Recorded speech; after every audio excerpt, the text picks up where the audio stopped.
إِنَّ الَّذِينَ آمَنُوا وَعَمِلُوا الصَّالِحَاتِ إِنَّا لَا نُضِيعُ أَجْرَ مَنْ أَحْسَنَ عَمَلًا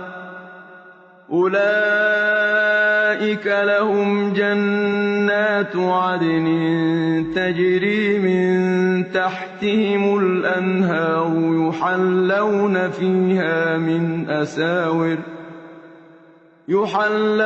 فِيهَا مِنْ أَسَاوِرَ مِن ذَهَبٍ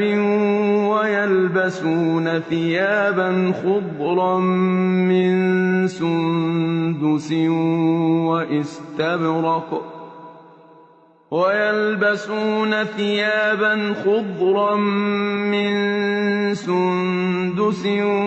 وَإِسْتَبْرَقٍ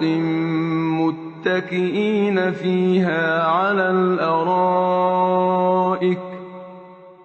نِعْمَ الثَّوَابُ وَحَسُنَتْ مُرْتَفَقًا